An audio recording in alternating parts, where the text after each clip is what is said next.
N'ahịa kripto taa, ọtụtụ ndị mmadụ na-ekwu ihe gbasara NFT. Anyị ahụla ka ndị mmadụ zụtara NFT maka ọtụtụ nde dọla, mana gịnị kpatara NFT ji dị oke ọnụ? Nke mbụ, kedu ihe bụ NFT? NFT pụtara token anaghị edochi anya, ya bụ non-fungible na bekee.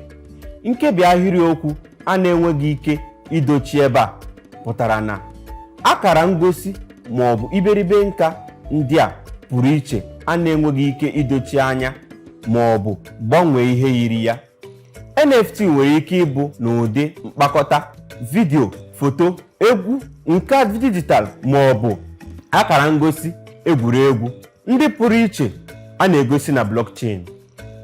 NFT dị kemgbe afọ 2014. Nke a bụ eziokwu na-adọrọ mmasị. Dịka Forbes si kwuo, ihe dịka $100 nde $74 ejirila NFT kemgbe afọ 2017. Kedu ihe kpatara NFT ji dị oke ọnụ? Dịka ọ dị n'ụwa n'ezie, a na-eji ọnụ ahịa ihe eserese akpa aka akpọrọ ihe site n'iche ha dị n'iche iche, izi ezi, ndị nka na ndị na-anakọta nka. Ejikọtara ya na eziokwu ahụ, ya bụ na a na-ekpebi ọnụ ahịa ọbụla site na ọchịchọ na ọkọnọ. Enwere ike imegharị NFT? Ị mara nke ọma na NFT bụ faịlụ dijitalụ. Enwere ike imegharị ugboro ole o kwere mee, mana otu ihe enweghị ike imegharị site na NFT nke mbụ bụ inweta ọrụ, ya bụ ownership of work na bekee.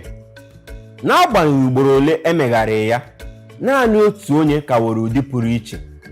Gịnị mere mmadụ ga-eji nwee NFT? Nke a dị ka ịjụ ihe mere mmadụ ga-eji nwee ihe nka. Mana nke mbụ, dịka onye na-anakọta NFT, ọ na-enye gị ohere ịkwado onye na-ese ihe kachasị masị gị. Nke abụọ, dịka onye na-anakọta NFT, a na-enye asambodo iwe ihe dijitalụ nke na-echekwaba uru NFT gị. Nke atọ, dịka onye na-anakọta NFT, ị nwere ike ire NFT mgbe ọnụ ahịa ya rịla elu, dịka ọ bụkwa akụ.